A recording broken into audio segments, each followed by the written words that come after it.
You are now listening to a Reverie original podcast. Please download the Reverie app to get the best in queer film, TV, series, music, and podcasts. Stream out loud.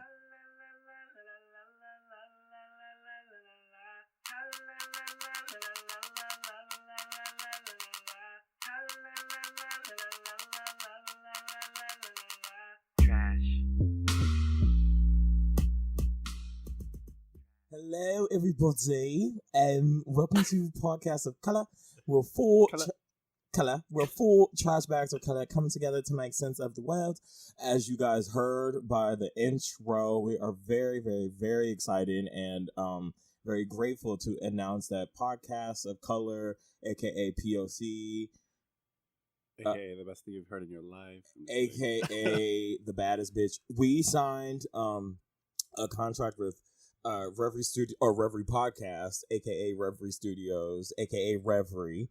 And yeah, so now we are signed with them. So now we're gonna be recording like in a fancy little studio space. We don't have to worry about like who is weird. Let's clear that right on up. Okay, so me and John are recording in the studio space. We don't have to worry about hearing John's Fleet bottle in the background. I'm sorry about that. We don't have to worry about your Windows Surface. So wow, drag me from my Windows. Wow. Oh god. I can't afford a MacBook like everyone else. I mean, you could have, but you just didn't use the link that I told you. So, but yeah, so we're just really happy to be here, and honestly, John, I'm like the vixen. I just came here to fight. Oh, okay. But yeah, so I came here to be uncomfortable and to fight. So yeah, we're just really happy to be here, and we're really grateful, and we're just really excited that it's going to start the next journey of our show. And I just want to say thank you to everyone that's listened to the show and supported the show for this whole year. It's been a fucking year. Thank you to all our listeners, our guests, our Patreon contributors, sorry y'all. But thank you to everyone.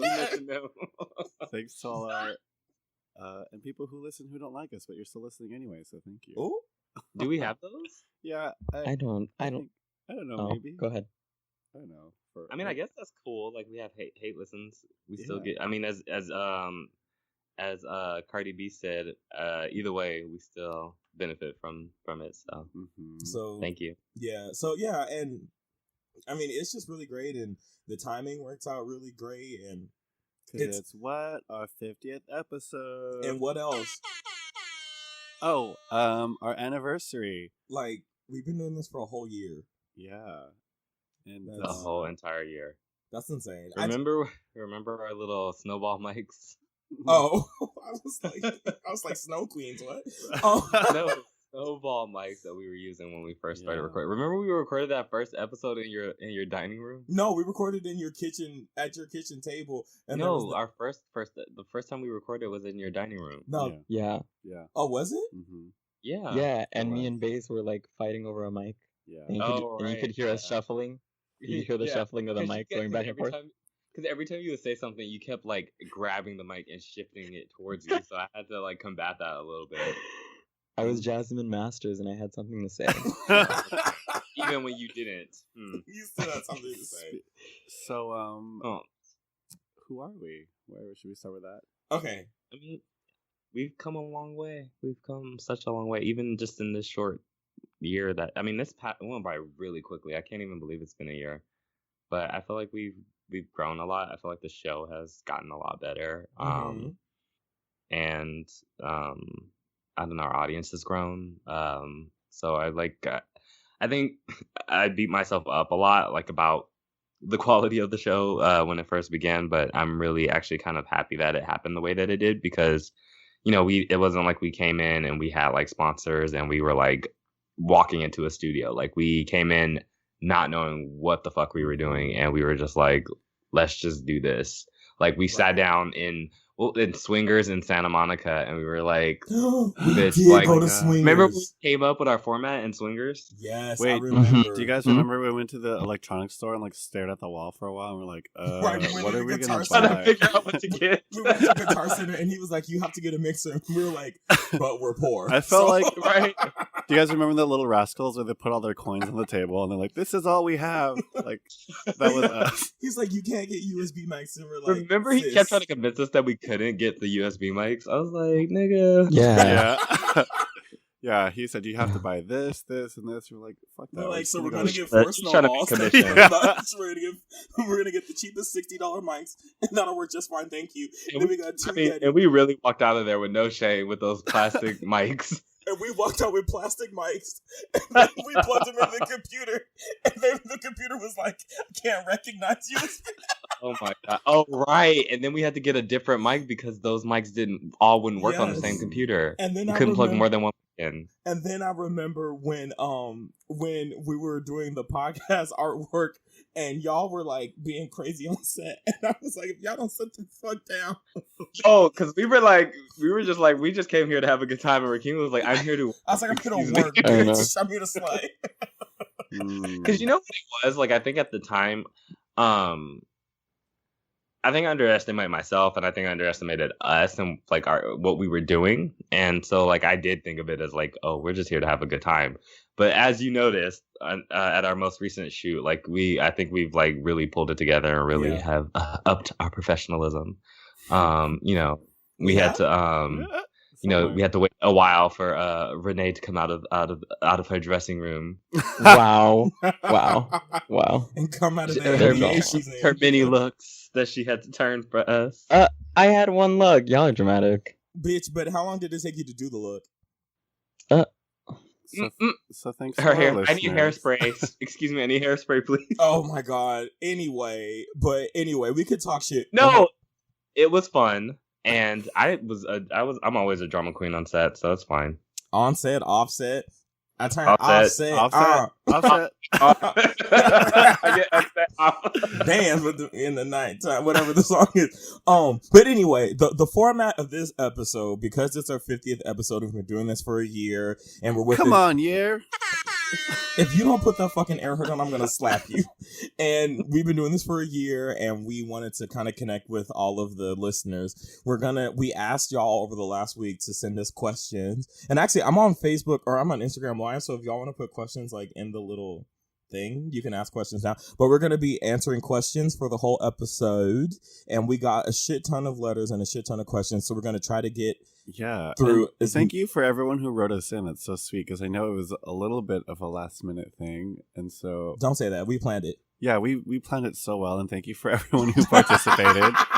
I don't get things done in a week, so for you guys to respond so quickly, thank you. What does that mean? You don't get things done in a week? I don't know. If I plan something, I'm like, yeah, but you didn't, so you don't have to worry about it. Okay, well, yeah. Anyway, so I'm kidding, John. I love you. I'm John. Oh, also for everyone that's on Instagram, John is right here. Oh, hi. I'm John. John Kaggs. I'm Rakim, and I'm black as fuck this week. You're so stupid. Who are y'all? I'm Bussy May McKenna, the Hee Haw Hunty, aka Baze. And I'm Renee. And I'm here. And I'm here, and I'm chilling with a turtle right now. A turtle? I'm feeding it kale. Okay. Actually, I don't want to know. But anyway, Baze, do you want to... La Tortuga. Mm-hmm. Come through, Duolingo.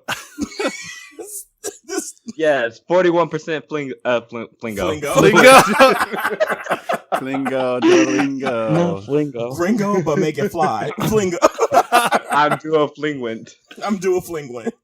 Wow. I'm duo-fleetgrant. Anyway, Baze, do you want to start with the question so we can Yeah. Yeah, let's get started. So I'm excited. We've got Alt by Leozilla. Said, "Hi, podcast of color. My name is Destiny, and I'm from New York City. Hi, Baze. Hi. I just had one simple question to ask.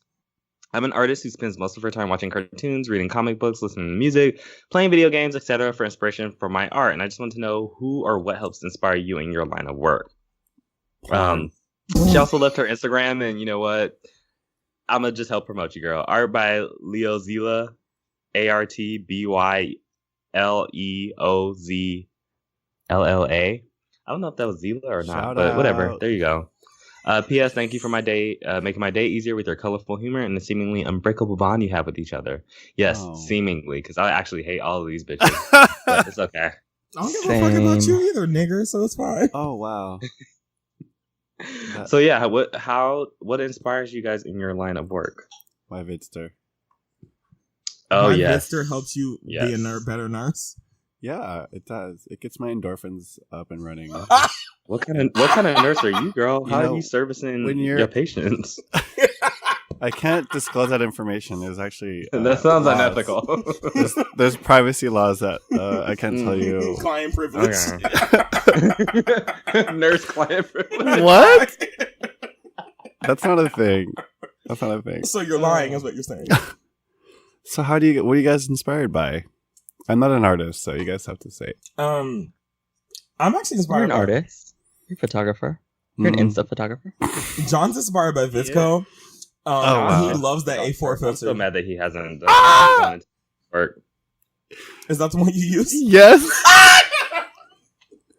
What? I said John's inspired by the A4 Visco filter. He even he called looked at out. me like, bitch, how you know? He even named the filter. I'm so upset. So what inspires me? I'm inspired by a lot of things. I'm inspired by a lot of things that happen to me in real life. I'm inspired by a lot of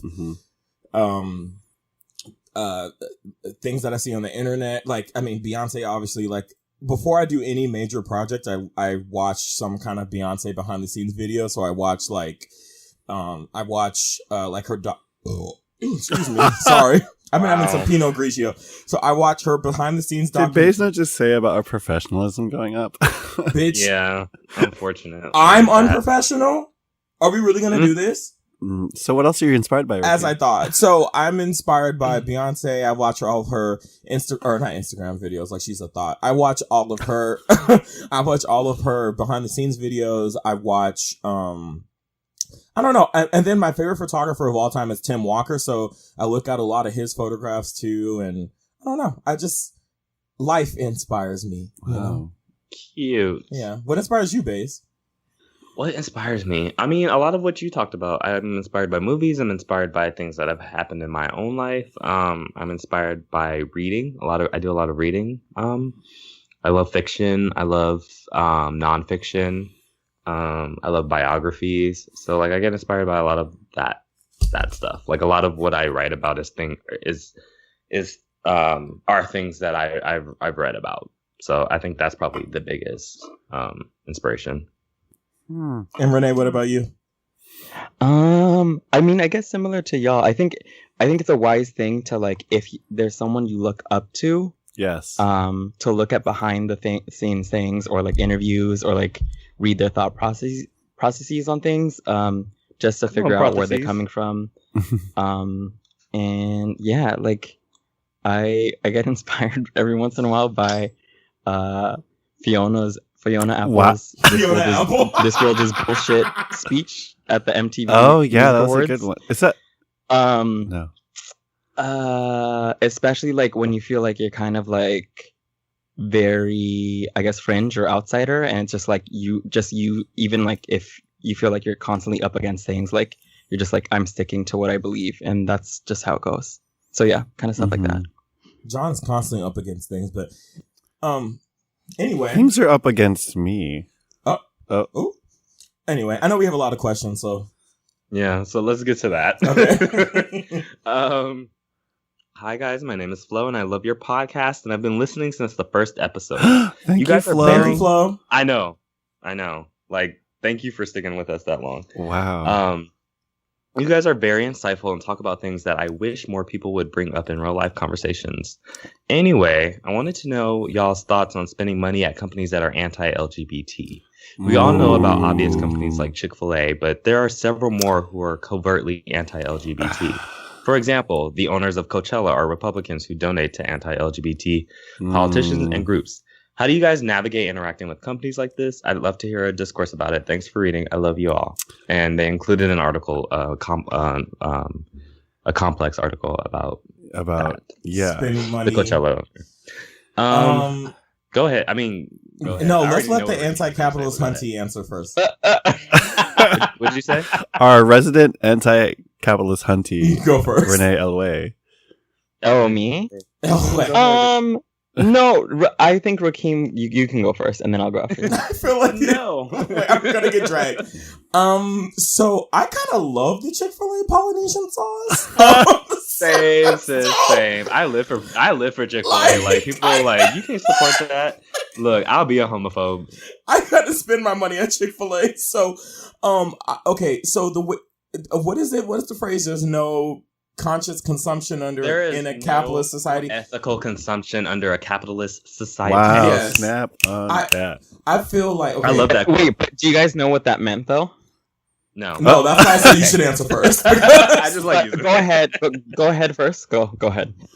I just feel like okay. I think that I think to a point, yes, like people should be conscious of like the things that they are buying and like spending their money on and that kind of thing. But at the same time, I understand that depending on like what it is, like it's hard because with the Coachella thing, for example, like there's a lot of different layers that go into that. Yeah. And it's not like they're getting the money like specifically. And it's also like Beyonce's there. So it's like I'm not going, but like I would spend my money there. But I don't automatically think that makes you like a terrible person or that kind of thing, because I think it's way more complicated. And I feel like sometimes like we're really quick to like villainize or demonize people that do spend money in places that we might not want. I don't know. I think that's a very complicated question, and it probably is a discourse. It's a discourse, but sure. But I don't judge people who spend money in places that I wouldn't necessarily just like would not spend my money at.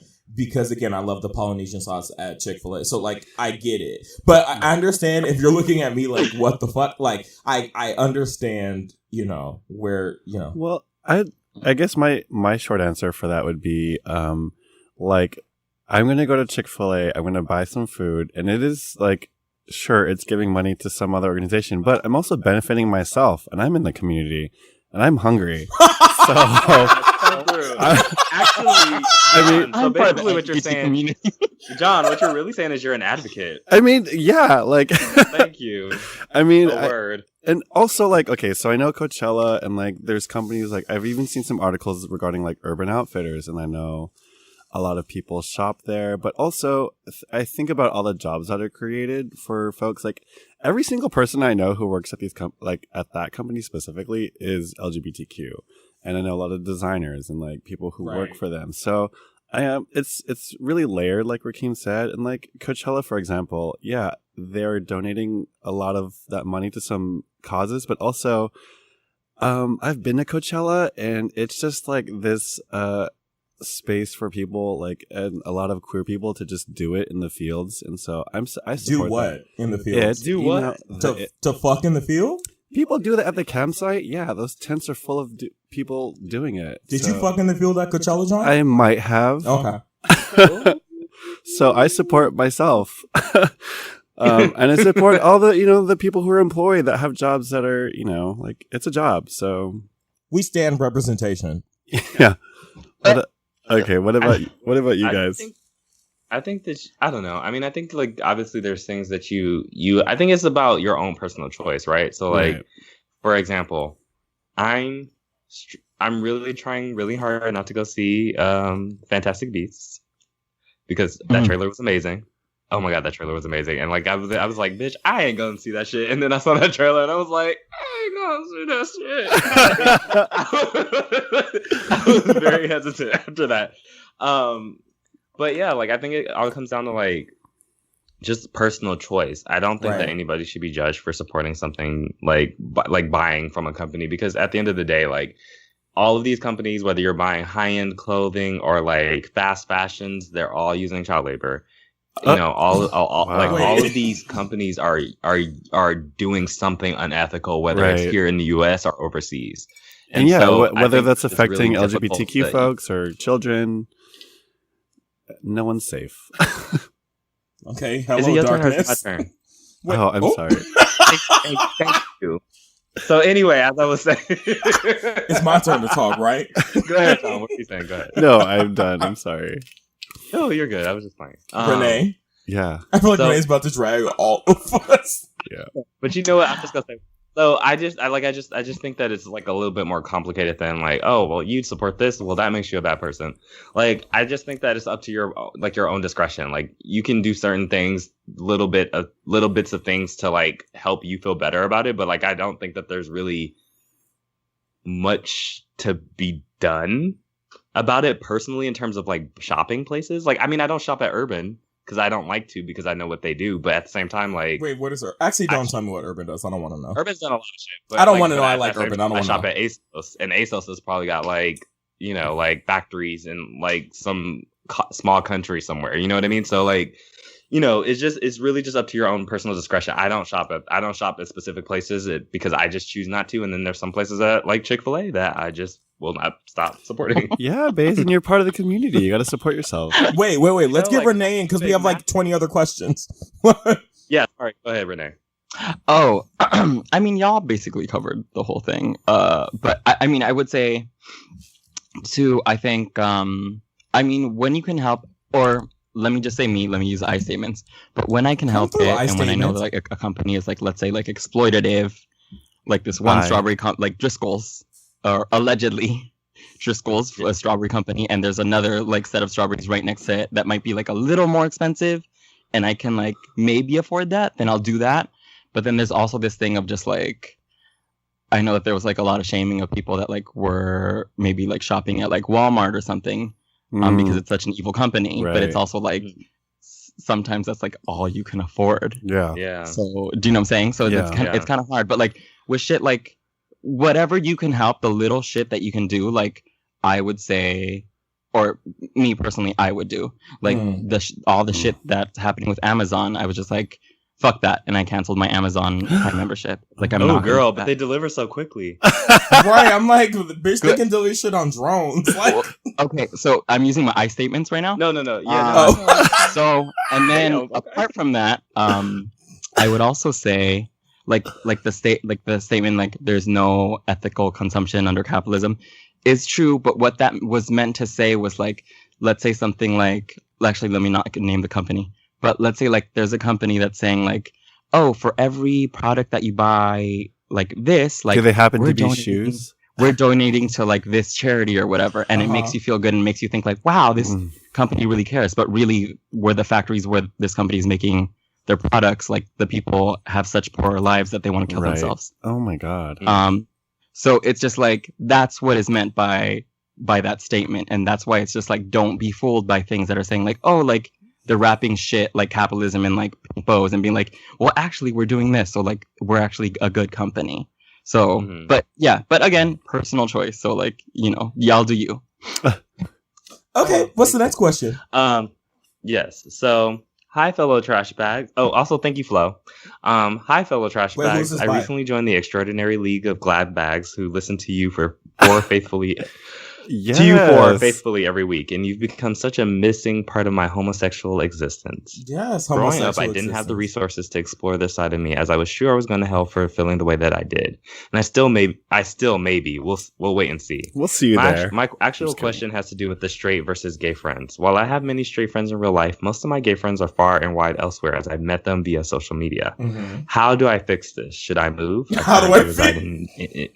Oh, well, I won't say where they live, but just in case. But they live in a state that is not on the coast and is, I don't know where it is actually, but it's somewhere in the middle of the country. Should I make this a priority? Do you feel it's absolutely necessary? I see others on the ground out and about with similar feathers, and I feel like I'm missing out on something very important as a maturing gay. Let me know your thoughts. Sincerely, but I'm a Hoosier? I don't know what that means. But so the question is, they only have straight friends? They basically are just like, should I move? Or should I just deal? Like, am I missing out? I think if you have the money, then go ahead and move, because I would never only have straight friends. Thank you, Google. A Hoosier. Oh, wait. Actually, no. It was my turn to talk, right? Okay. I was talking, right? Yeah, you're right. Silencing the black voices twice.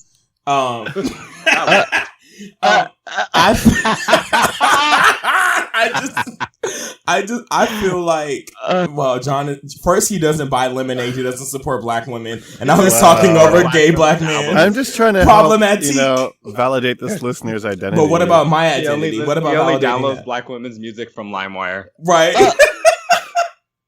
I feel like if you have the means to move and find your like found queer family, then do it, because it's a different kind of experience. I have like 3 straight friends, and I keep it that way. Come on, 3 straight friends.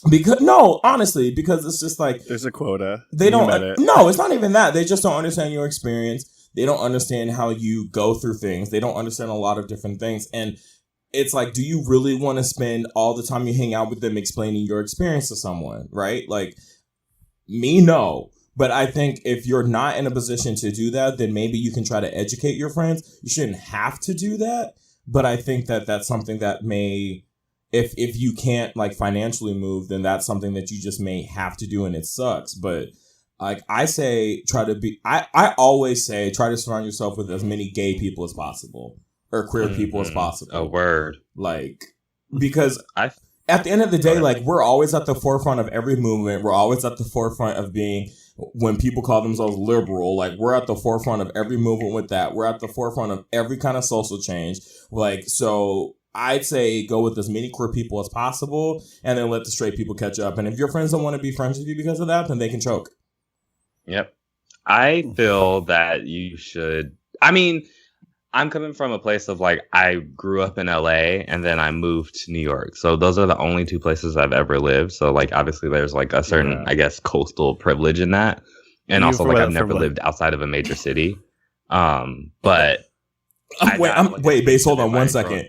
I'm on Instagram Live right now when someone said, surround yourself with as many Armin Rizzos as possible. Oh, bye. Good night. Good night, everybody. Thank you for listening. That would create like a black hole. Armin Rizzo's holes would just like suck up. It would like absorb the universe. But sorry, keep going. But yeah, I don't. So I find like I grew up in Torrance and like sort of like Harbor City area. So like I grew up in the South Bay area, and though that wasn't a small town, that was like as small as I will ever go. It was just very like much more conservative, and it was not like, I didn't feel like it was conducive to like me being like growing into a healthy adult.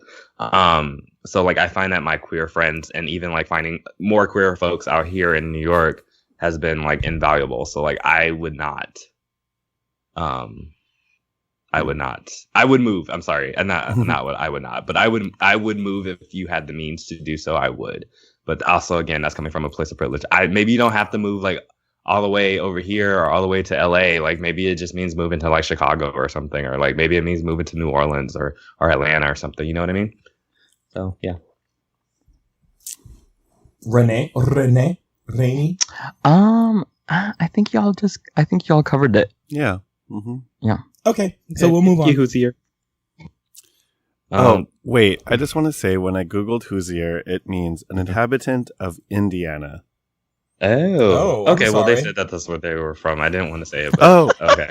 There you go. You just exposed them. So. Good job. Okay. So this person titled this Miss Rakeem. It's a letter from me? Oh my God, I'm so excited. Okay. Okay, so first of all, I want to say congratulations on your first year. It was full of amazing laughs and a lot of like tears. You all give me hope of a beautiful queer life I can't wait to live. But to my question, this question goes to everyone, but mostly Rakeem. Okay, well, let me shut my black ass up. I'm a black gay senior in high school, and I'm feeling pressure to pick a career college path. Personally, I want to go to school to study fashion design, but my parents have been vocal about me and my siblings not wasting our time pursuing arts. To make matters worse, my strict Haitian parents won't be happy with me choosing such a gay career path. Did your parents support your career goals, and how would you approach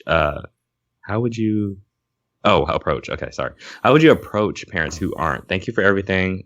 Your minds, they're so powerful. Davidson from Miami. Oh, wow. Thank you, Davidson. So if the question is, do my parents support my career goals? The answer to that is kinda. I mean, so I've mentioned on the show that but my dad has passed away when I was 4. So it's my mom, my sister, and myself. And my mom doesn't know a lot of the stuff that I do. Like, she doesn't know what a lot of my work looks like. She doesn't know a lot of that. I only really show her things that are in like print magazines. I don't show her like all the self-portraits and stuff that I do. Partially because a lot of my work talks about like sexuality and your body and that kind of thing. And the way that my family is, it's kind of weird to talk about that, I guess. But yeah, I feel like I'm the kind of person where it's kind of like, regardless of what other people think, including your family, I think you should do what works for you. I've never been a person that's been like, this is my family, so I have to do something to make them feel proud of me or make them appreciate what I do, or I have to make them feel proud, or I owe them something. I've never been like that. I'm very appreciative of my family, but I never do something thinking my mom is going to hate this or my mom is going to like this or not. I'm a firm believer in found family, and I'm a firm believer in your family are people that support you and are there for you. But sorry, Base, the other part of the question was like, they want to be in fashion design and kind of like advice for that, right? I don't think it was particular to that. It just was them pursuing the arts and how they approached your parents about pursuing arts. I think that what you should do is I think you should work your ass off, no matter whether your parents approve or not. I think what that means is, especially in fashion design, I think that means that you're going to have a lot of days where you don't sleep. I think that you're going to have a lot of nights where you don't sleep. You're going to have a lot of times where you're going to have to put in work that your classmates may not, but I think it'll pay off. Like, when I was in college, I didn't go out until my senior year. I would stay and I would watch behind the scene videos of Vogue, and I would screenshot every time they had a lighting set up, and then I would take my ass on the bus for 2 hours and then drive home and then copy that lighting setup in my garage. And then I would photograph and then edit to try to make it look like the pictures in Vogue. And I think for fashion design, you really kind of have to sit down and think about like what you want to present to the world in terms of your designs, and then kind of go from there. I think I'm a really big believer in, as POC, as long as you put the work in and you work, and it's sad to say, as long as you work twice and 3 times as hard as these white people, like, you'll succeed. I guarantee you. And if you want to maybe talk to me about it, like, more on like a one-on-one thing when I'm not drunk, then like, that's fine too. But I think in terms of your parents, I wouldn't even worry about that. 'Cause I think sometimes family can be like a crutch almost. 'Cause I think wanting to impress people and wanting to impress your family sometimes keeps you from being your best self. So be your best self for yourself, not for your parents. No word. Yeah. Okay. On to the next one. Congrats on 1 year of PLC Trashbags. Here are some Honey Roast style questions for y'all. Renee. Renee, you ready, girl? Mm-hmm. Okay. When are you coming back to Instagram or joining Twitter? Drag. I just came back to Instagram like maybe like 20 minutes ago. Wow. Just so for the moves, very Beyonce of you. I mean, I might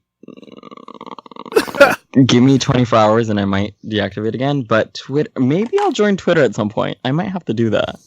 I don't feel like you'd like it though, sis. Yeah, it's actually I think it's a lot funnier. Yeah. Maybe soon. We'll see. Yeah. I mean, at this point, Instagram is becoming just like a bunch of memes that were taken off of Twitter anyway. Baze, when are you going to start a fashion style account on social? Yes, Baze, start a fashion account. I'm too poor for that. You really need to have like a different look for every day, and then you got to post regularly, and like you got to get the good lighting, you got to have a consistent photographer, and then you have to have good backgrounds. That's too much work. Like, I just do my little selfies, and when I can get a cute picture from someone else can take it, I do it, but that's too much work. Do you know how many people that have outfit of the day Instagram accounts that don't put in as much effort as you do and they succeed? You can do it. That's true. That's drag. I suppose. I'm busy writing and reading. And, well, fuck their drag. Oh, goodness. They said I'm booked. Fuck my drag, right?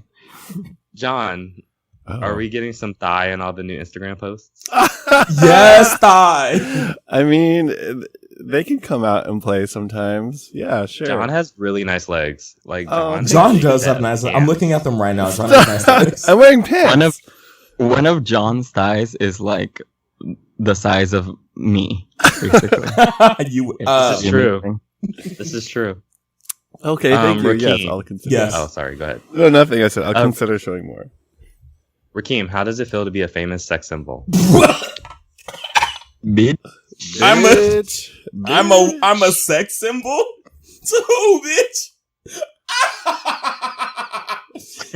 to Titus and Drama don't. Oh, thank you, but I don't feel like a sex symbol, but how does it feel? How does it?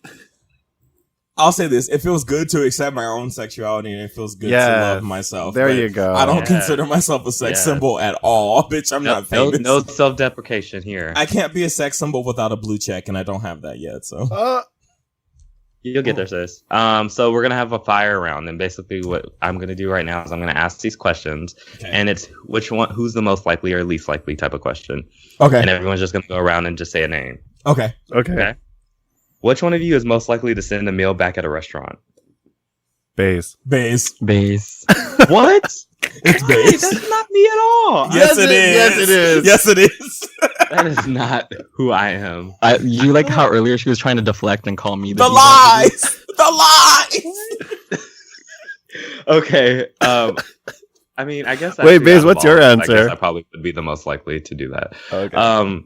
Which one of you is least likely to hold their liquor during a night out, Rakeem? Rakeem.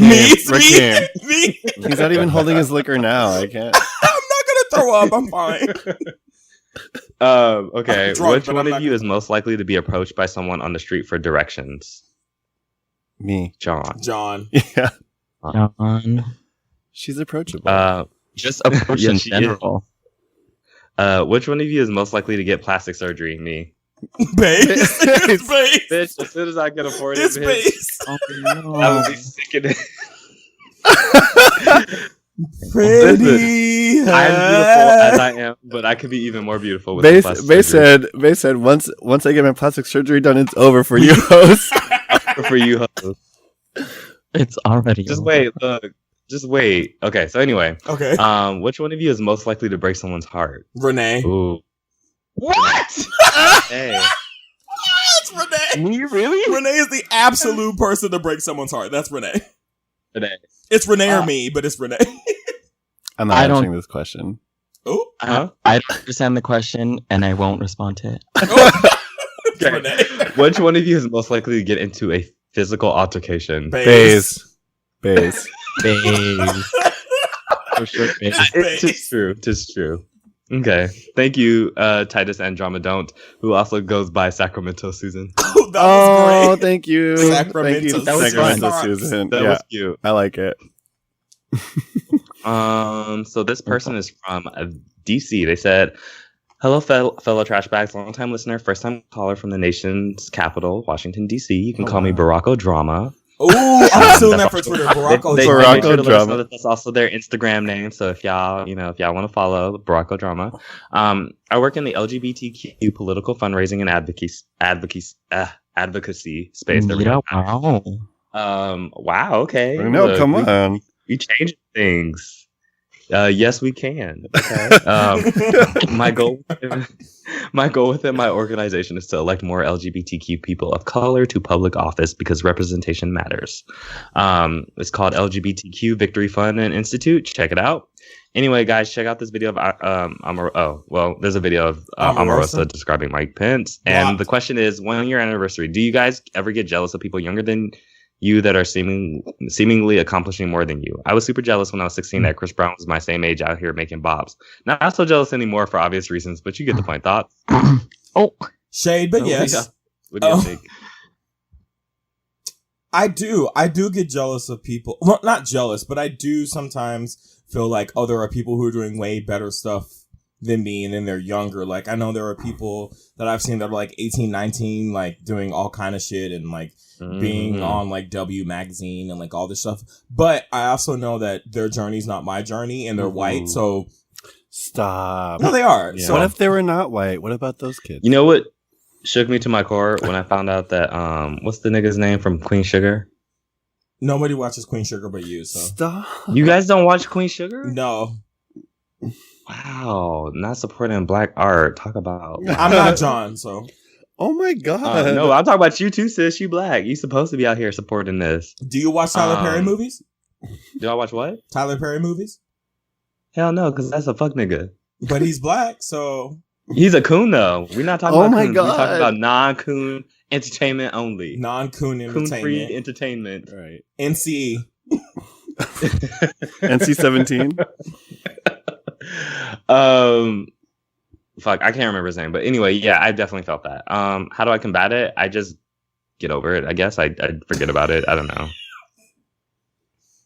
Yeah, I don't really have like I don't have like a process. I just kind of either get so depressed that I just like hate myself for a few hours, or I just forget about it. Like I let it go.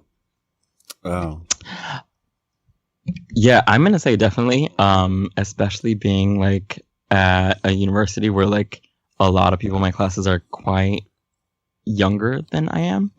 But it actually took me a while to kind of get over that because I think that's what fucked me up the first time I was going to school there. Just because I was just like comparing like my life and like kind of measuring my accomplishments against the social clock. Yeah. But I try not to do that anymore, and I'm a lot better than I was definitely when I was first here and like a couple of years ago. Just because it's not, I don't think it's productive. It was kind of immobilizing for me, where I was just kind of like, fuck, like I'm not where they're at, so like what's even the point? Like, why am I even putting effort in? But also like every single person has their own journey, has their own like setbacks, has their own kind of like things that they need to accomplish on their own, and grow on their own outside of just kind of like these accomplishments that we want to show off to people, or that like society says like, this is, you know, if you're doing this means you're successful, or this means that you're happy. But like some of the most successful people that I've known in my real life are not incredibly happy themselves. True. So it's just like that doesn't necessarily translate. And so like I try to like, it's very hard not to internalize that shit, but like I know where it's coming from now, and like I'm a lot better at like processing it, I guess. Yeah. I get depressed much less for shorter periods of time now. Good. That's my personal journey. Fun size depression. Pocket depression. Pocket depression. Depression mini. Bite size. Depression light. Diet depression. Depression 0. Hello, darkness, my old friend. Okay. What's the next one, base? Oh my god. Thank you, Andre. So from our regular writer in Miguel, he says, for Rakeem, Beyonce invites you on stage at On the Run 2 and asks you to sing along with her for the next number. What song are you hoping she's about to perform, and which part do you want her to let you sing? Like this guy. Okay, so Beyonce invites me on stage, and I have to. And so the question is, Beyonce invites me on stage, and then I have to. What song would I want? She's picking a song. What song do you hope she's singing? And which part do you want to sing? Don't Hurt Yourself. What part do you want to sing? Who the fuck do you think I am? I can see you drunkenly doing that too. I'm doing it right now. Right now. When she goes, oh wait, who the fuck do you think I didn't forget the words. I forgot. I was trying to get this. But she goes, I'm trying to think of the second verse. Blah blah blah blah blah. Something about your mind. It's amazing, Rakeem. I'll do the first verse. You ain't married to no average bitch, boy. You can watch my black ass twist, boy, as I bounce to the next dick, boy. Like that, I would love to do on stage. And keep your money, bitch. I got my own. Keep a bigger smile on my face. Doing this podcast alone. No, I'm kidding. I'm Wow. You're doing amazing, Sweaty. John, if you weren't a nurse, what other job would you like to have? And if you were a gym in the Steven universe, what kind of gym would you want to be? Oh my God, what a cute question. I'm going to do the Steven universe question first. I think I'd be Garnett because she's an experience. Oh, and she's also black, and you love. He loves to explore black women. Space, don't you? All right. Okay. And if I wasn't a nurse, I don't know. I think about that even a lot now because I'm like, is this what I want to do for the rest of my life? Oh no. No, I'm kidding. I do love it. This department. That's fair. You change as you get older. You want to do different things. That's not. Yeah, I want to do something creative. Sometimes I legit could see you as a photographer. Like, John's a legit good cinematographer. Thank you. What? Yeah, I want to.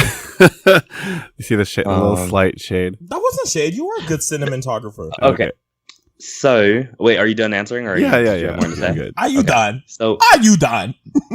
Are you done? Are you done? Baze, if you could travel back in time to the 90s, I don't want to, but okay, and help J.K. Rowling figure things out, what 3 major plot points or characterizations in Harry Potter would you help her to write? So first of all, Hermione would have been black. That's just number one. So Hermione would have been black. Seamus and Dean would have been lovers. Like, they would have been boyfriends in Hogwarts. So that's 2. Seamus and Dean I feel like, fucked? oh, you know what? I feel like Severus Snape would not have been the piece of shit that he was to Harry the entire series. I think that I would have. I mean, I guess it. I don't know. I feel like she tried to like redeem him as like some like, oh, like, yes, he totally emotionally and like verbally abused Harry for like 7 years, but you know, it's all because he had this weird obsession with his mother and also hated his father.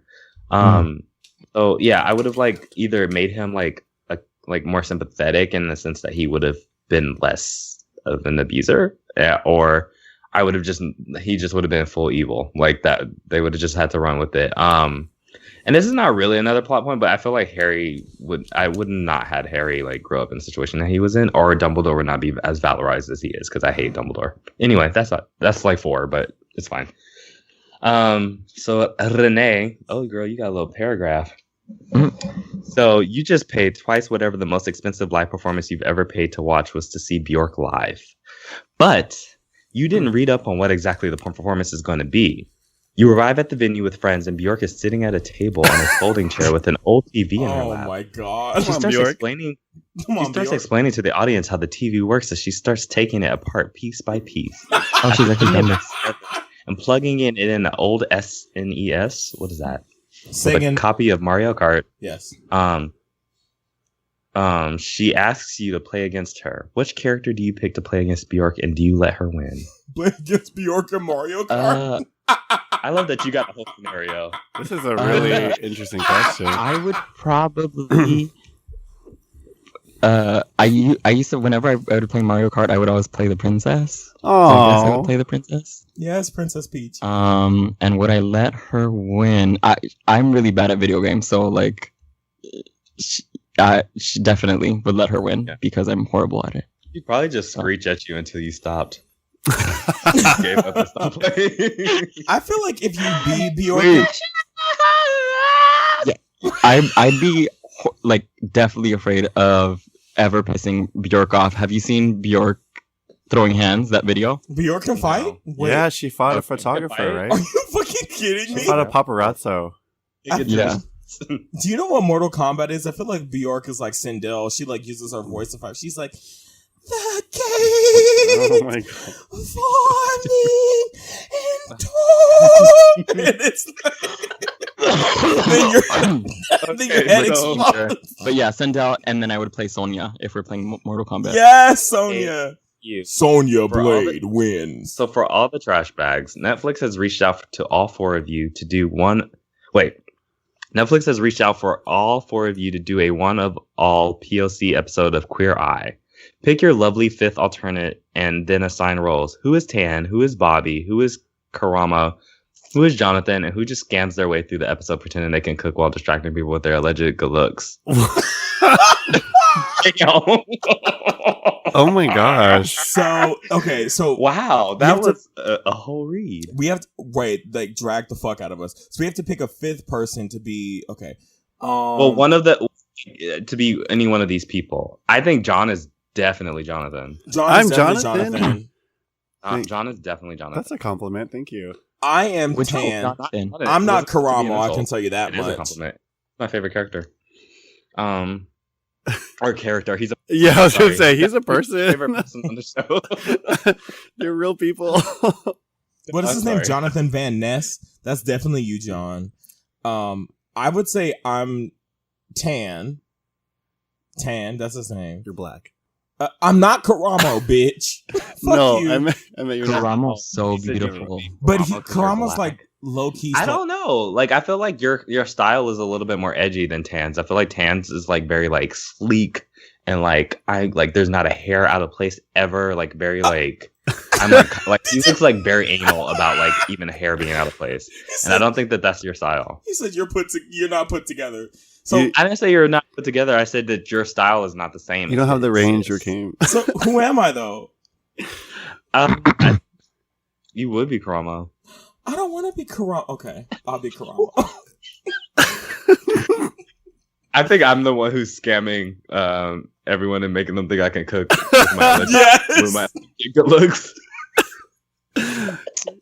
Which one's Your Renee? good looks are not alleged. Renee. Bobby is like forgettable, so I don't want to give you Renee. Who is that? Exactly. Is he the interior designer? Honestly. Aww. Is that the blonde one? That's the blonde one. Right? The interior designer does the most, by the way. But what's his name? I don't know. I'm trying to think which one would be Renee. I don't think any of the Fab Five are Renee, to be honest. I don't think any of them are like have. Renee's the guy we're trying to make over. I'm just kidding. Do they have anti-capitalist hunties? Exactly. Because everybody's a pro-capitalist. No one on Queer Eye is like, look, you need to stop spending money in this capitalist system. Like, so everybody's like, more money, spend it. Money, save your life. And I'd just be like, divest. You would be like an OC, original character. You just like come in and you just do your anti-capitalist thing. You're the one who like tells, like, you give them like a speech. You get on like your soapbox at the end of the episode. After everybody, like after John has like taught them how to do their hair, and I've like prepared some like macaroni and cheese with like, what did he put in that macaroni and cheese? I don't remember. I forgot macaroni and cheese, but he put something that was like horrible. I can't remember what it was. You know, I would like come in and do my little like scam mac and cheese. Rakeem would like do his like, hey, bro, like, you know, I'm the nigga of the show, blah blah blah blah blah. Wow. And yeah, and then Renee, you would just like come in and just be like, you know, you talk them through the anti-capitalist agenda. He's like, is this makeover ethical? Like, bye. Did you get an ethical haircut? Renee would literally be the person on Queer Eye to check everyone else. Not even conditioner gluten-free. Not gluten-free, bitch. I'm dead. Okay, okay, so yes, that'll be it for that. Thank you, Miguel. Oh, this is like they did this fancy. Look up this person, this most recent email, or the not most recent one, the oldest one. This is a bit of a long one. They said, I'm going to try my hardest to combine. Excuse me, I've been drinking a lot of... Bitch, I'm drunk too, so you're good. I'm going to try my hardest to combine a response to the discourse on episode 48, Infinity War, and questions for each of you for your 50th episode.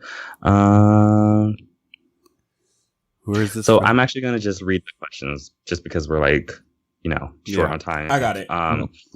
John, how much fleet could a fleet water clean if an enema could fleet? Just kidding.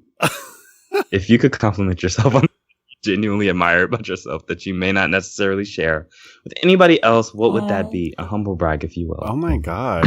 What a crazy question. That's a cute question, John. What would I guess, well, I kind of said it earlier. I guess my approachability. People are not like they're not afraid to come up to me and ask me something. Even I think for a second they are, but then they're like, "Oh, wait, no, she's harmless." Yeah. Yeah. I think when someone sees me standing, they're like, "What is that?" But then after they see me walk and like hear me talk, they're like, "Oh, wait, she's harmless." Once they see her walk, that boy is a bada. Yeah. Cute. Rakeem, what's a Beyonce? Just kidding. Don't sting me. I was about to fight, bitch. One thing you'd instantly change about society, what would it be? If it's obvious, don't say why. But if not, briefly explain. If there's one thing I could change about society, I would immediately white supremacy would end. Wow. Go off. Okay. Yeah. Okay. Go off. Renee, do you have something to say to that? Because you sound like you don't sound convinced. Huh? What?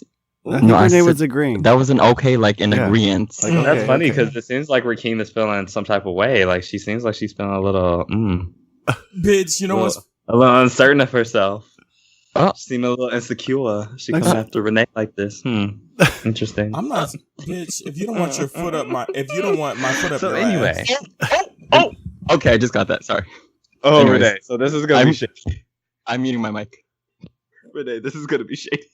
Oh, I'm nervous. Uh-oh. Okay, go ahead. Drag him. Will you even be on the 50th episode to respond? Wow. The disrespect. Okay. Well, here I am. This is this is in Espanol, so I'm going to try to not butcher this. Solo juego, yo sé que el tiempo de la gente latina no es de acuerdo al resto del mundo. Something of the world. What does that mean? I don't know. I might have to read this myself. Hold on one second. Fuego, maybe? Not until he gets to read it himself. Well, something about the world. I know mundo means world. Do you want me to read it, Renee? Latina, I know what that means. It says... I think what they were saying is Latinx time is different from the time of other folks. Yo sé que el tiempo de gente latino no es acuerdo al resto del mundo. As a Latino, what makes you... It says it right here, bitch! And there's a translation. It says, as a Latino... Oh, I don't think so. But it says, as a Latino, what makes you proudest to say something that represents our community best? Wait, say that. I'm sorry. Can you repeat that? See, it says, as a Latino, what makes you the proudest to say something that represents our community best? That is a complicated question because Don't look it up. I think that's a complicated question because Latino community incorporates a lot of things, and there are a lot of things that I'm not proud of. So shit. That one's... I should have read that one earlier. Sorry. But what's something that makes me proud? Let me just try to think this really quick. I guess just like... I think it's complicated. There's when you say Latino or Latinx, that is like all encompassing of a lot of different people. Mm-hmm. But I would say maybe just like... I think maybe just like the holding on of the culture that I see like with like a lot of my friends. And just like, I guess I don't know. I want to say pride, and then I'm also like weary of saying that. But like, I guess I'll say like just like a lot of the pride that like I feel like a lot of my friends have, and like feeling like sometimes I feel like, oh shit, like I'm like an outsider when I'm in certain spaces, and then being able to like go back with my friends and them like talking about like or playing my mom's favorite song and then feeling at home, or like making like the food that like my aunts used to make, like shit like that. Like when I'm just like at a good friend's house, like it just feels like home again. And I think that's kind of a thing that I'm proud of. Oh, cute, sweet answer. That is super cute. Sorry, that doesn't encompass what I meant. That was beautiful, Renee. Thank you. Faze, Farah, what do you feel is your biggest setback when it comes to your determination on getting something accomplished? Wait, what was that? Just myself. Fada. Oh, fada. They said fada. Yeah. That's probably it's my mind. That's Wait. a big thing, but yeah, mind. it's my mind. Like, it gets in the way, My and mind. it's kind of hard because it's like, you know, when something else is in your way, you can move it out of your way, right? But like, what do you do when you're the one that's in your way? Whoa! Dang, days. Damn. What do you do? Yeah, it's just getting out of my head. That's all. That's my my struggle. So thank you so much, Marco, for writing into us. Thank you, Marco. No Rubio. So we've got from Patrick. They said, "Hi, Trashbags. Long-time listener, Stan of Rakeem, especially for his birthday week. I want to throw it back to episode 36 Thank and you, ask Patrick. about how can go about finding closure when a friendship falls apart from either lack of communication, moving on, deciding you're at a different points in your life, especially when you still see the person, i.e. social media, or them liking a post that you haven't spoken in a long time. Thanks, I love the work all of you are doing. You're doing amazing, sweetie. Fleet long and prosper." Fleet long Go and ahead, prosper. King. The Patrick, Do you really want to fleet long though? Like, God, your asshole will be raw. We'll talk about that later. The fact that Patrick sent this has me cackling, and I'll tell you guys off air. But Drama. I don't know. I think that, to me, when I'm not in anyone's life anymore, or they're not in my life, I take advantage of the block button. Because I think sometimes when you lurk on people's lives, it's not closure. Like, you're not getting really over it. And I think it's hard, because I think sometimes when you're friends with someone or dated someone and you see them and you have to see like what they're doing, I think sometimes it doesn't allow you to have the closure that you'd want to have.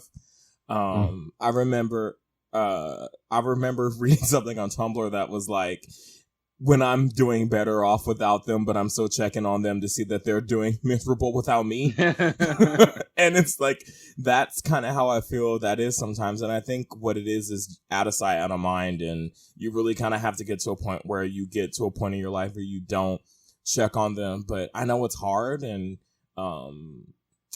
Patrick and I will talk at my birthday. But like, yeah, it's hard. Yeah. Yeah. Okay. Well, thank you for writing in, Patrick. This question is for me and Rakeem. Niggas. Okay. Hi, Trashbags. Tando from South Africa here. Shout out to South Africa. Yes.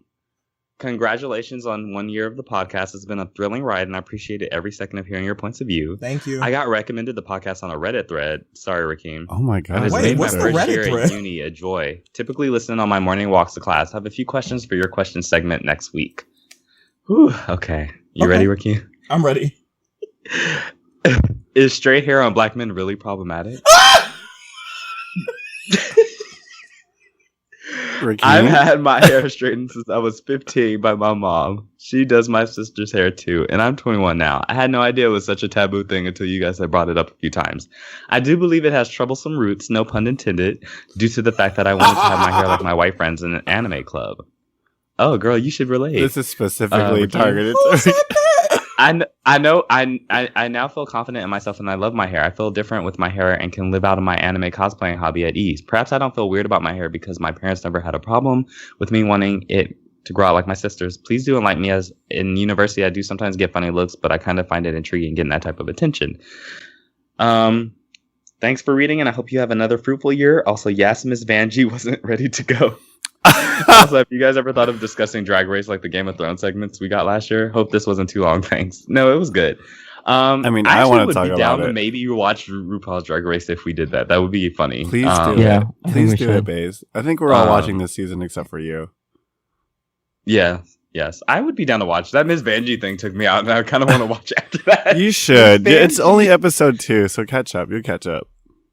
I thought the other season just ended. Like, how many seasons do they do? Yeah, they just ended All Stars and put season 10 right after it. So that's crazy. Okay. Anyway, I mean, here's the thing. I don't think that there's needs to start. This is the same thing as like eye contacts, right? Like blue eye contacts are not necessarily a bad thing whenever anybody wears them in any context. But like when a lot of black men straighten their hair, first of all, they don't take care of it. Like it always looks like I say this all the time. It looks like it's a gust of wind away from snapping off. Like they don't moisturize it. It always looks brittle as shit, and it just doesn't usually look. It's not taken care of. That's one. Two, I do associate it with a certain type of black guy because every black man that I've ever known to straighten their hair has always surrounded themselves with white people and has always been a coon. That does not mean that you are a coon. And I will try to work on my association with those two things. But yeah, like to be honest with you, every black man that I've ever met who straightens his hair, and like not like in a like I don't know. I mean, I guess it's like different. Like I mean, I've seen some girls do the Fantasia look, like the little swoop, and that's different. That's different. Like those are different kind of gays. That's a whole different breed of gays. But like there's like that certain type of gay that like straightens their hair and like has like a lip ring and like listens to like I don't know, like punk and like goes to shows all the time and like has like a studded belt and like wore skinny jeans and like Vans and was just a very specific type of person. So like I do associate straight hair with that, like black men straightening their hair with that. But like also I understand that there's like other black male identified people that straighten their hair and they have a whole other like aesthetics going on. So like it's not in and of itself a bad thing, but like I guess when I'm talking about it in a very specific way, and maybe I should make that clear in the future. Rakeem, you want to take it away? Fuck you, bitch. What? This is your brother and sis. Wow. That's not shade. They're both anime fans. When I straightened my hair in college, it was because I didn't love myself in the best way possible. Is that funny to you, bitch? Huh? Okay, so here's the thing. I think that when black people straighten their hair, especially gay black men, I think that part of it is because of like societal pressures, right? But like, I'm not gonna sit there and be like, oh, it's like inherently problematic or whatever. But it's like the raw gays, like we talked about before. Wow, it's like the raw gays. Yeah. So yeah. That's what I think too. The reason I did it was because I didn't feel that great about myself. I wanted to look like Justin Timberlake, but I've since learned. He has noodle hair though. But the thing, like Top Ramen. But the thing was, at the time, like when I was on apps and shit like that, like there were a lot of guys who didn't give me the time of day when I should have gotten it. And so I felt that if I straightened my hair, if I didn't, have big lips in pictures, like if I did this, like if I hid my lips, like if I whatever, that guys would kind of like me. So yeah, but yeah, I don't think that you need to straighten your hair to be accepted or anything like that. I don't know. I wouldn't recommend it, and plus, like the damage that it does to your roots is trash. Like I had to cut off all my hair after that. So. Well, he says that they take care of their hair, like his mom taught him how to do it. Black women straighten their hair all the time, and they maintain health. It's just that's what I'm talking about. A lot of people who do, like a lot of guys who don't. But they're also the type that probably don't wash their ass either. So mess. Oh. So we got another bonus round real quick. Okay. From Evan. They said, what was everyone's favorite subject at school? Wait, everyone's what? I have a favorite subject. I love history, but I hated history in school. Everyone's favorite subject. Mine was English. I was kind of a nerd. Science. And I read a lot. Oh, yours is science? Yeah. Like Kim? Or Kim? English. Oh, okay, cool. What was yours? What's something that makes you happy that you don't really talk about that much? Dick. I talk we about talk it. about that a lot, yeah. I don't. Yeah. I like getting lost in like a city I've never been in before by myself. Oh, same. Yeah. Oh, what a cool answer. The beach. I remember getting lost in the Bronx and like everyone yelling, and like my phone wasn't working and I couldn't, like my directions weren't working, so I was asking people for directions and everyone was yelling at me because I was asking in English, and they're like, "You speak Spanish, talk to me in Spanish." And I was like, "Oh shit!" But yeah, that was fun. Wow. I would say the beach. Going to the beach and being by bodies of water makes me really happy. Yeah, that too. You said George John already, or did you? No, I would say my guilty pleasures I never got to enjoy as a kid that I do enjoy now. So like, basically everything. Video games. Enjoying Sailor Moon, enjoying like really, frilly things that are pink. I don't know, things that are soft. I don't know, whatever. Mm-hmm. What's everyone's favorite food? Mine's is gumbo. Oh, mine's is probably the chilaquiles that my friend makes whenever I come over and force him to make every Sunday. Mine is baked salmon and then cheesecake.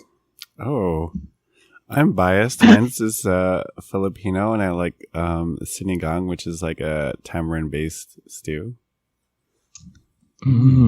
I'm surprised Renee didn't say ass. What other podcasts do you guys listen to? Oh, that's a great question. I listen to obviously like The Read. I'd listen to Magical Boys. I do. I love Magical Boys so much. And then there's also a few good shows. I listen to Pod Save America. I listen to Pride.com's podcast called Work. I listen to I'm on my app right now. I'm just kind of like scrolling down. I listen to Unsolved Murders. I listen to Alice Isn't Dead. Oh, I loved Unsolved Murders. That was actually going to be mine. Yes, let's just limit what we answer though, just so we can get through them. Okay, sorry. And then Bad at Sports is like another one that I love. That's about like art and that kind of thing. So yeah, and then the Artsy podcast. John Renee.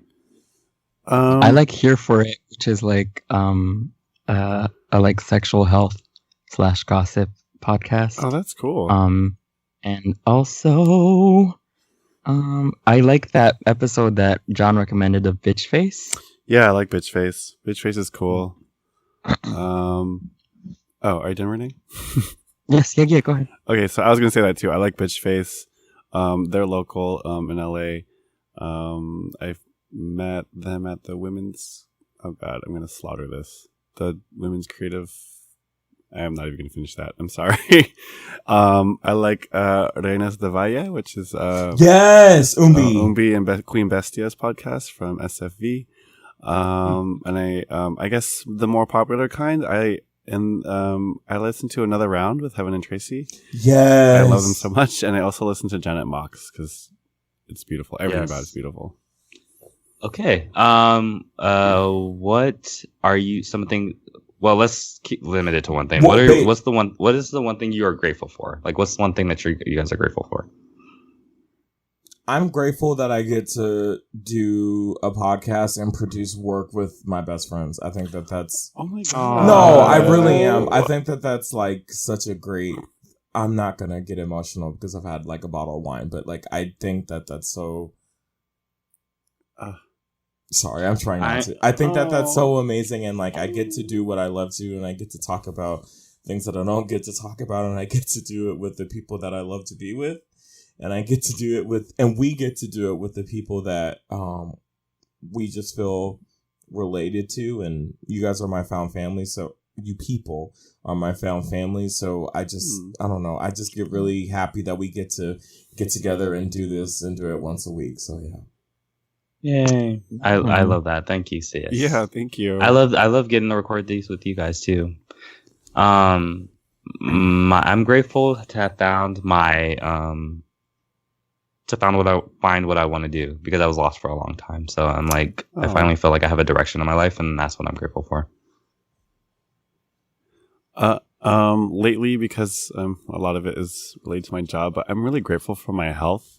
I go to work every day, seeing people that are not as fortunate. I'm basically seeing people at the worst time of their lives. And so I feel really lucky and grateful that, I don't have a chronic illness. I don't have, a lot of things going on with me. I don't have anything actually going on with me that health-wise, so I'm grateful for that. What I I think y'all covered it. Y'all covered it. Okay. You got none that you specific to you? No. I'm grateful for. I would say maybe just the same answer as Rakeem. So okay. From Kyle, he says, what are your 3 of your everyone's favorite songs at the moment? I'll just say real quick. Warriors by Chloe and Halle, The Kids Are Alright by Chloe and Halle, and Heart by Wings, or is it Wings by Heart? One of those. Cool. I'm gonna say Chance the Rapper, Same Drugs. And I've been listening to Drake, God's Plan, because it gets me motivated for work. And I also been listening to Tiffany because it was the 25th anniversary of Tiffany. If you guys don't know her, she's like the 80s pop star that sings I Think We're Alone Now or something like that. Yeah. I Think We're Alone Now. That one? Yeah. I would say Everywhere by Chloe and Halle, Banana Clip by Miguel, and don't drag me for this, but Call It What You Want by Taylor Swift. Whoa! I really like that song, but yeah. Fascinating. I'm gonna say Demons by Joji. If you ever listen to that was a sad song. He's really good. Also anything by Sophie, honestly, or Pony Boy specifically by Sophie, but anything by Sophie. And then it's not officially out, but I've been listening to like the live stuff. But Anna Wintour by Azealia Banks. So what? It'll be dropping in like the next week. So wow. Okay. Well, that was all of that. We're only like halfway through these. Holy we did shit. cover this. I'm not gonna answer. I'm sorry. I like looked at that, so that we already answered that. How many are we gonna do? Okay, like one or two more? We're gonna do like one or two more. Yeah. Okay. So to the hilarious hee-haw hunties, in the words of Whitney Houston, I wish you joy and happiness, but above all, I wish you bomb-ass dick. Your podcast is a weekly treat. They give us some kind words. They said, being a fan, I had a few personal questions. To John, being non-binary, do you cringe at being called sir? Yes. It feels weird. But people do it, and I get it, so I just kind of like shrug, but that's okay. To Baze, what inspires your aesthetic? I just like really like vintagey 40s, 50s era clothing. So that's why I wear my pants so high waisted. What is the book that you're writing about? It's YA, historical fiction, set in San Francisco. And other than edits to your rough drafts, what are you reading? So I'm actually reading The Bells by Danielle Clayton, who's also expressed interest in being on the show, which we would love to have her on. Wow. I think she debuted as number 7 on the New York Times bestseller list. What? Yeah, I'm like about halfway through the book. It's super good. It's very detailed, and if you're gonna read it, so it's about six. I won't go into detail. You guys can look it up, but it's very detailed, and there's a lot of like sugary references and sweet references. So if you're hungry, have a snack while you're reading it. It'll help. To Rakeem, what do you recommend to overcome anxiety before a hookup? Wow. Don't hook up. Is that your answer? Is that your final answer? I don't hook up anymore, so I would say that, or honestly, I don't feel like this is the most correct answer, but I either don't hook up or just get really drunk. But I'm not sober right now, so I can't give you a great answer. To Renee, why is your NDA so tight? Why is my NDA so tight? Because he does his Kegels every day. Is that it? Or? I'm sorry. Why is my NDA? I want to say that mostly because a lot of things that are happening in my life currently are things that I usually try to process before putting them out there. Mm-hmm. So like it's stuff that I want to process myself and like see how I feel about it before actually like presenting it and being like, hey, this is what's going on. Yeah, that's a good. So that's a good answer. To all of y'all as a group, do you think you'd ever have a meet and greet with fans? If yes, when and where? If no, why not? I didn't know we had fans like that to have a meet and greet. So, at Chick-fil-A. Yeah, my answer is yes, but I don't know what you guys. I would absolutely love to do it, but I just didn't realize we had people that listen like that. So, yeah, that would be sweet. That'd be sweet. I don't know. Yeah. Oh, I was gonna say like I don't feel special enough for anyone to like want to meet and greet me, but yeah, sure. I was gonna say it's more like a meet and just hang out. Like, if you want to meet Renee, just go to 24 Hour Fitness. Stop it. Baze?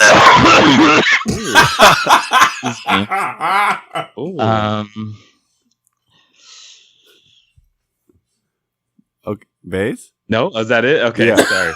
Moving right along. But yes. I think the consensus is yes, and yes, we would love to do something like that. We just have to figure out the logistics. At the water hole. And we have to know if there was enough interest in it. What's the absolute pettiest thing y'all have ever done? Oh, wow. Oh, I can't answer that one on air. No. Oh, okay, I'll go first. The pettiest thing I've done or tried to do was, there was a guy I was dating, and he happened to say that he didn't want to date me because he wanted to date someone else. So when him and that person broke up, I went to a party specifically to make out with the person that he broke up with. Whoa. And I did, so yeah. Dang. And then I told him. But anyway. Wow. Wow. Yeah, that's neither here nor there. Level. I really don't think I want to talk about anything that I've like anything petty. But I share. I could talk about like some light petty things, but I really don't need to reveal all of that to everyone. That everyone don't need to know all that. Yeah. This is an interesting question. I was gonna get really dark and say the pettiest thing I've ever done is cheat on somebody, but tell us more. That's not. I don't know. Petty. I don't know if that falls under petty. I mean, it can. Petty is kind of like an intentional, like you did it to hurt somebody. Well, type of thing. It wasn't an accident. I'm dragging myself at this point. Go ahead. I mean, I'll just say something light. So one time at this event, this person that I've met multiple times pretended like or maybe they forgot me. I don't know, but I was in a mood, and they were like, "Oh, hi, nice to meet you." So then, like the next time that I saw them at another party, I was just like, "Oh, hi, nice to meet you," and they were like, "We met," and I was like, "Oh, really? Have we?" Oh, wow.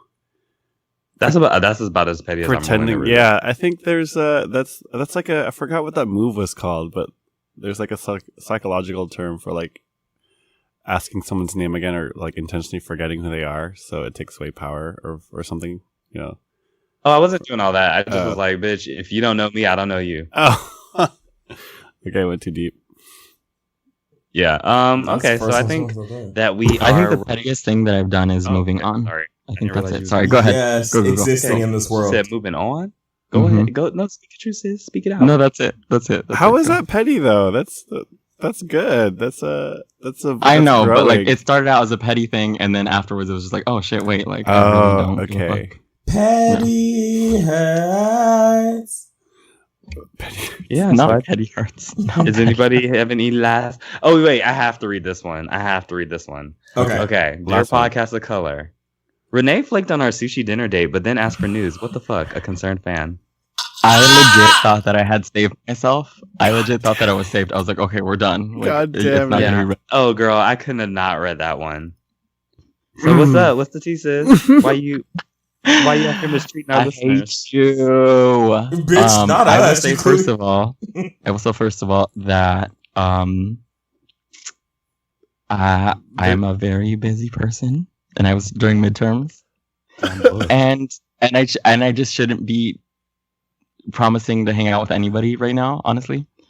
And I did not ask for nudes. I offered to judge someone's nudes. Wow. And they were beautiful. So you just out of the kindness of your heart, you were just trying to offer a service. Like, really, is what you were doing. Exactly. Thank you for validating all nudes. I'm the Judge Judy of whole pics. She's a giver. I really am. That's really okay. I wonder if the person who sent that email will agree, but go off. But this person, Renee. I'm just gonna say this person's really sweet and like, yeah. Oh, somebody, I can't find it now, but somebody asked a question about traveling and where I wanted to travel to. Okay, so that's gonna conclude this week's episode of PS. And I wanted to say no. I wanted to say that, bitch, I found some affordable tickets to Bali this summer, and these cheap broke ass bitches. These bitches don't support me. They want to see me fall. Wow, I thought this was like a celebratory like. So I also want to add that like my FAFSA hasn't kicked in since January, and I have about $20 in my bank account right now. Girl, excuses. I'm just playing. I'm just playing. No, but here's if you can't eat, come to Bali. I don't remember.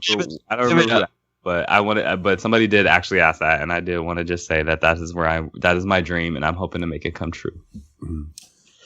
Well, on that note, we're gonna end this episode of POC, and we want to say thank you to Reverie so much for like taking us on, and y'all, it's so hard. We've known about this for a while. It's so hard to shut the fuck up when there's like NDAs and shit involved.